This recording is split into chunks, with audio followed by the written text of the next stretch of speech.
I'm in a city that's known for its carriage rides and cobblestone charm. They used to put expectant mothers on a horse and carriage and zoom up and down here. To induce labor? Right, yeah, right.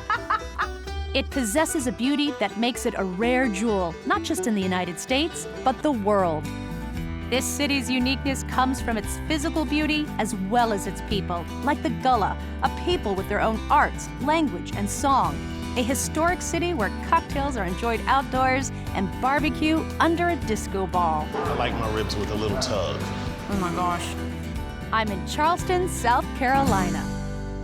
Hi, I'm Samantha Brown, and I have been traveling the globe for 25 years. Here's a great episode of my Emmy Award-winning travel series, Places to Love. Like and subscribe to join me on my adventures. Let's go. I'm on a nice walk with my friend, John Laverne, who's been showing people around the city he loves for 25 years. In Charleston, I could walk for days. Like, this is the definitive walkable city. There's all these neat alleyways and cobblestone streets and like little hidden, I don't know, pockets of Charleston history and charm, and that's what you get to experience with you. Walk 2 blocks away from here is where the Constitution was ratified, and it's hard to walk the streets without feeling like you're stepping in the footprints of American history. It's awesome. Literally hard to walk the streets. It is hard, yeah. This to me is more a riverbed, not really cobblestone. A little tricky. A lot of the old timers in town, they'll refer to this as Labor Lane because they used to put expectant mothers on a horse and carriage and zoom up and down here to help speed up the whole process. To induce labor? Right, yeah, right. Labor Lane, makes sense. One building in Charleston that should not be overlooked is one of its smallest, and yet it had the biggest effect not only on a city, but the entire history of the United States. More slaves were sold here than any other place in our country, and they originally were sold right on the docks as the ships arrived from Africa, but it was a very unsettling experience. So they passed an ordinance that the selling of enslaved Africans had to be done indoors, and there were 5 slave marts in town. One of the buildings remain, and it's this one here. It's Ryan's Slave Mart. And this is the Charleston Slave Museum, and they have some of the original artifacts of when this was an operating slave mart. Christina King Mitchell is the docent here at the Slave Mart. Her passion is telling about her ancestors and their often overlooked contributions. By the 1850s, the system of slavery had grown by leaps and bounds. People were making so much money off of selling human beings, but also off the products that they were producing, such as rice and cotton and tobacco and so forth. So basically, it's just a strip of land between 2 old buildings. It's an alleyway where people were bought and sold. So if it wasn't for what happened in here, none of these beautiful houses would be out there. Built off the backs of free labor, the money made off of them, and the literal hands that touched and built. This is certainly a huge part of our history here, and I think everybody needs to come here and see what this is all about. Charleston is a city that's facing its past head-on, not only in the slave market, but also in the building of the International African American Museum, slated to open in 2020. John and I continued our walk around a city that has so many stories to tell, even from people who can no longer tell them. The graveyard we're in now, this is it's the oldest downtown, and there's tombs dating back to the 17th century here. And tombstones are a great way to learn about a city. You can read where the people are from, you can read what wars were fought here, what tragedies occurred, and you can learn a lot about any place by going to the graveyards and the cemeteries. Oldest oak tree in downtown Charleston right here, 600 years old. I don't think there's one thing that I haven't pointed to that you haven't said, that's the oldest building, that is the oldest tree, that's the oldest trash can in Charleston. Yeah. Like, this city is so old. We got a lot of old here. Yeah, absolutely, that's true. This is the Circular Congregational Church, and it's the 3rd church built on the site. This one here dates back to the 1880s. And this is sort of your baby when it comes to why you do what you do. Between this building here, the old exchange, and also the old city jail, we've raised close to $4 million in 17 years. So it's a nice model of sustainable tourism, which I'm proud of. These old historical buildings, they need constant work of, maintaining the graves, the ironwork, the stained glass windows, everything. And one of the projects they have going on now is the restoration of the gates around the church here. And it's all been spearheaded by the American College of the Building Arts, which is absolutely one of my favorite institutions ever. I'm Christina Butler. I'm a professor at American College of the Building Arts, where I teach historic preservation, architectural history, and senior capstone. I've wanted to work with historic buildings since I was 3 when I saw my first episode of This Old House, and I was hooked, and I've never wanted to do anything since. I met Christina just outside of the school in a park that pays tribute to a man who had a lot to do with the idea for a building art school, as well as the enduring beauty of Charleston. Philip Simmons is really a trade work and artisan's hero. He was born on a rural island here in South Carolina, Daniel Island, in 1912. So at that time, vocational schools existed, but they were few and far between, and he was African American. So he wouldn't have had as many school options or educational choices. So at age 12, he was apprenticed to an iron worker. And so he learned the traditional way. It would have been a 4 to 6 year semi-formal apprenticeship. Wow. And he was doing traditional iron work into his 90s. It was Philip Simmons who understood how important it was to keep the fading traditional skills alive. His passion became the seed that founded the School of the Building Arts.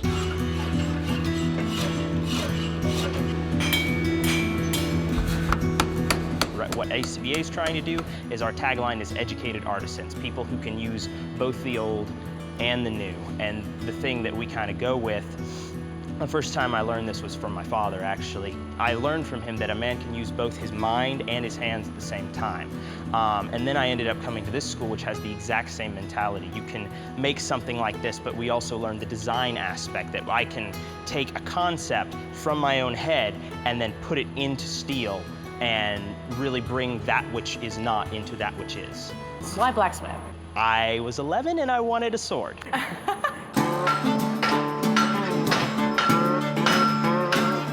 Once you can have a mastery of the hammer and you have an anvil and you understand your fire, you can make any tool you need as a blacksmith. All of these things on the desk right here I made myself. You made the hammer? Yes, I did.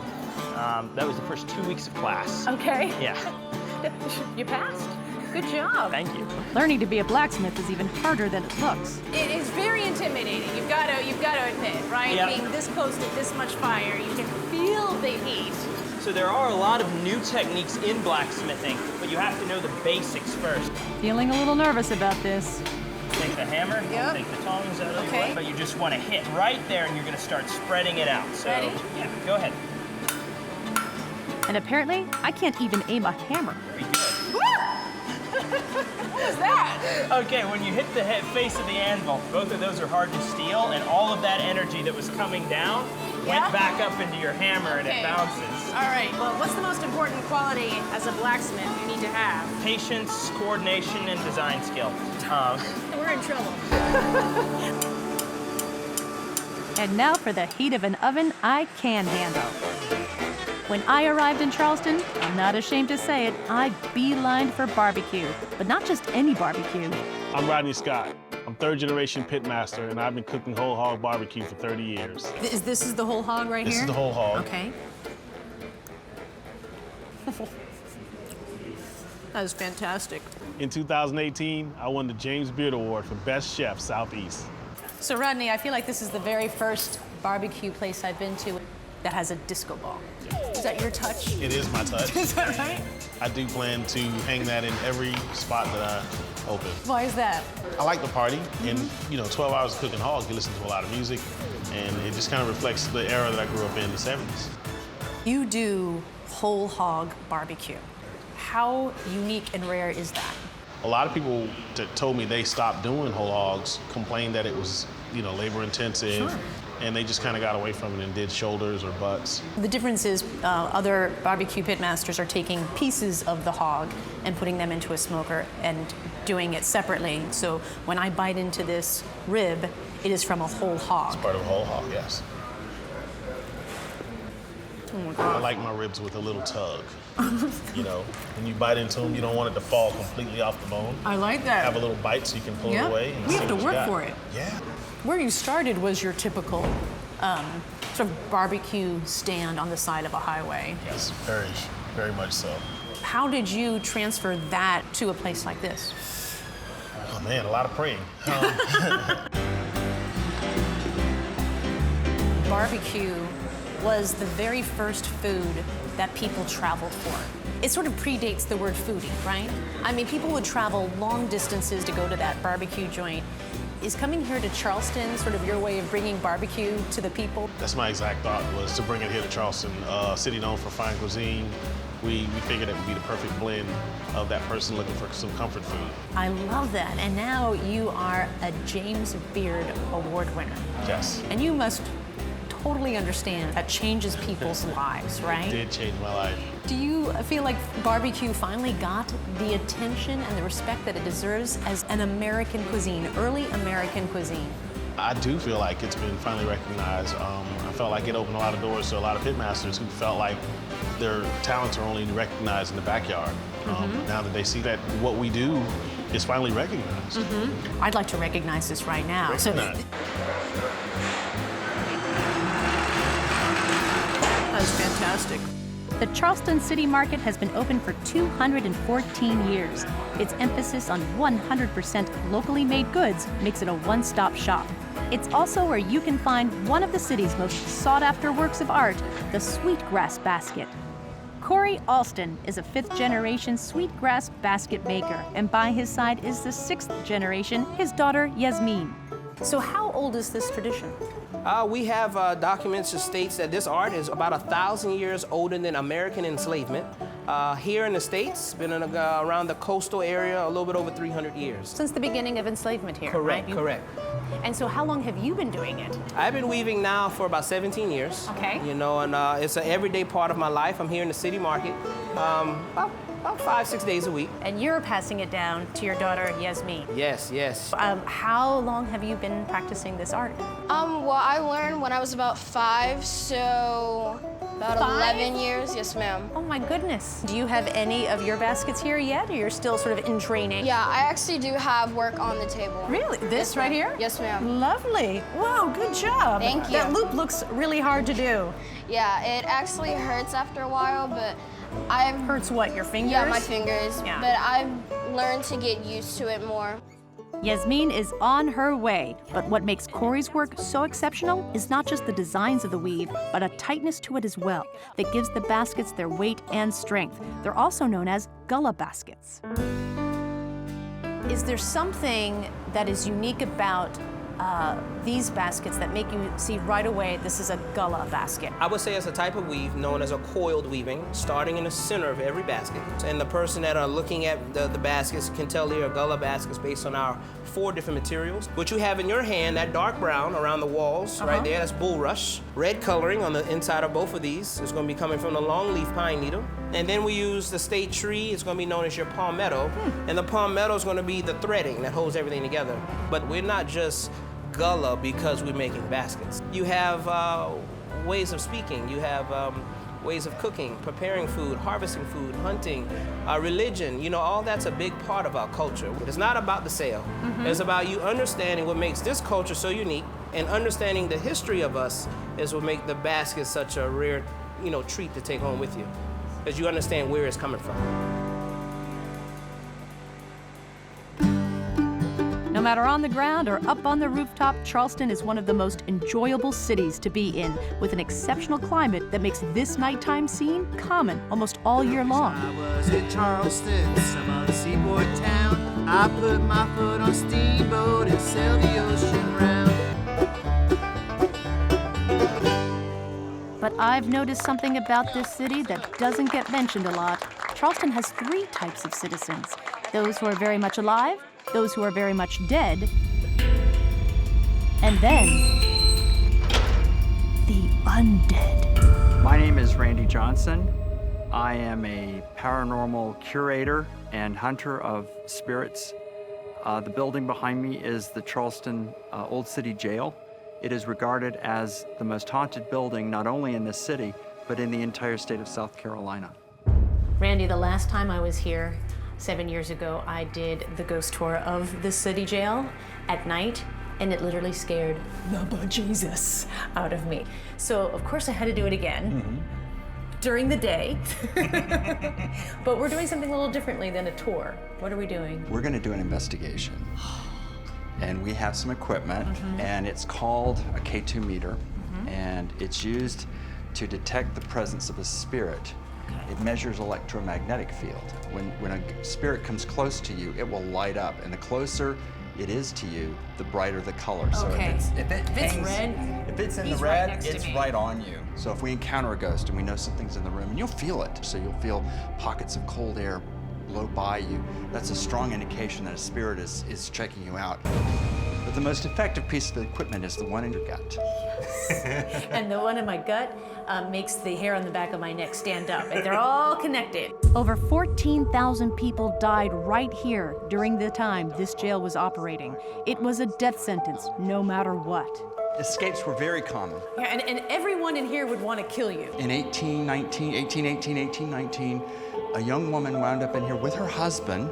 Her name was Lavinia Fisher, and she is regarded as America's first female serial killer. I began my ghost investigation with a few simple yes or no questions. Lavinia, are you here? Are you behind me? No. Will you sign a release saying we could use your non-image in the production of Places to Love? So she will. Oh. Thank you.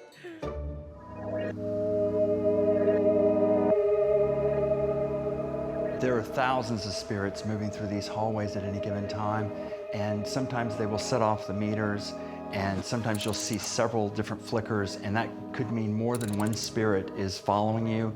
And sometimes when you stand in the hallways especially, you can actually feel them moving through you. Randy has a lot of historic affection for this jail and surprisingly its past inhabitants. In a room once used as a waiting area for those about to be flogged, he introduces me to his friend, Jacques. There was a pirate in here, and his name is Jacques Tardy. Jacques spent about 2 years in this jail, and Jacques Tardy is not a spirit you want to mess with. Oh, okay. Are you Jacques Tardy? Are you a pirate? Yes, it's Jacques. Oh my gosh. Wow. Whoa, look at that. Yeah. They like you. I don't know if I want pirates to like me. There's a reason why I'm not doing this at night. Randy's photos during past investigations show crowded rooms when there was no one there.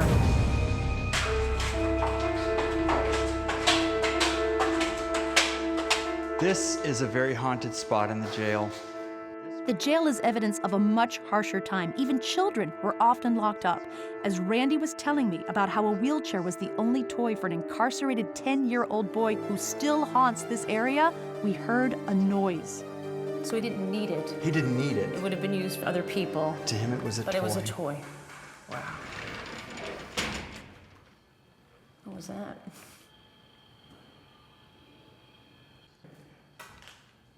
I just heard someone taking steps. Did you hear that? This is me, slowly coming to terms with the fact that every living person in the jail is in front of me. We're never alone. Okay, I think we're done here.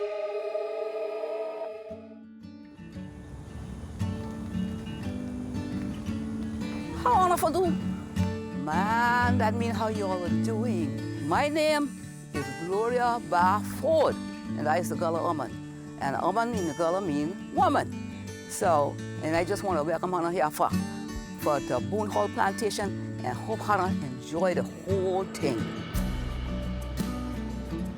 Gullah is the mother tongue of the African people. It is a mixture of the various African dialects and the English language. When the slaves came over from Africa, they came from various tribes, and they all had different dialects or languages like Fandango, Mande, Yoruba, Gullah. They couldn't understand one another. And when they got to plantations such as Boone Hall, which had the masses or the owners that spoke English, that was another problem again. So the language itself is just an amalgam of many different villages from Africa. That's right. Coming here. Dr. Lorenzo Dow Turner He was a linguist. And he researched the language, and he traced it all the way back to the Angola tribe in West Africa. Okay. So hence the name Gullah, I think. And so he wrote a book about it called Africanisms in the Gullah Dialect. Established over 370 years ago, the Boone Plantation is one of the oldest in the United States. 9 slave cabins remain, each telling an important story in the lives of the people who lived here. There was a place called Sierra Leone, West Africa, and it was compatible to how we live here in the Low Country. The reason that they were chosen to come here is because they grew the rice, they knew how to do it, they knew how to do the work, and that's what the Europeans were looking for. They were looking for people that had the technology and the skills and that could make them some money. So you were chosen specifically here because you could grow rice and maintain it at a time where they had no idea how to grow this and keep it going. That's right. I never thought of that. I always thought that in terms of slavery, it was labor. But the idea that people were enslaved for their knowledge and their skills, and like you said, their technology, that's another level of wow. Yeah. Now people are conflicted about coming to a plantation. Many of them are, but once they get here, something happens, and they learn to appreciate the place. Whenever I get done doing my show, there's always a gathering around me to thank me for teaching them something that they did not know. So you have not only the language, but you have a sense of community and family. Yeah. Do you know your ancestors? I knew my great-grandmother. She was very feisty. She lived to be 117 years old. What? 117 years old? As a Gullah woman, she wore long dresses. She always wore some type of a headdress. She wore aprons. All of her aprons had little brown holes all over them. The reason those aprons had those little brown holes all over them, my great-grandmother smoked a corn cob pipe that she made herself. She made it from dried corn cobs. She'd put a hole in it, got the reeds from the river and stick it in there. And I guess they smoked just the natural tobacco, I don't really know. She came from a place, her great-grandparents came over, and they came from a place called Timbuktu. The plantation and its economy are a thing of the past, yet the Gullah culture lives on. I done done what you told me to do, told me to sing, and I done that too. Oh Lord, I done done what you told me to do. Oh Lord, I done done what you told me to do, told me to pray, and I done that too. Told me to sing, and I done that too. Oh Lord, I done done what you told me to do. Oh Lord, I done done what you told me to do, told me to preach, and I done that too. Told me to pray, and I done that too. Charleston's an amazing place to visit. When you come and you do a walking tour and experience our beautiful architecture, it's important to remember it's not a theme park, it is a real living city. I hope you'll take the time to consider the hundreds of thousands of man-hours that went into creating these buildings and the skilled workers that keep these buildings alive. Charleston is the best city on the East Coast. Charleston is a city known for Southern hospitality, fine cuisine, barbecue as well, and great people. I believe if you come, you'll get a greater understanding about South Carolina, about slavery, about living in the South, and about loving one another. We have to love one another. I done done what you told me to do. When a destination allows you to experience not just a city's history, but an entire nation's. When we are reminded that one of America's most unique cultures can be held and listened to. When even ghosts exude Southern charm. That is when we share a love of travel. Ooh, that feels good. And that's why Charleston, South Carolina is a place to love. That's the final word.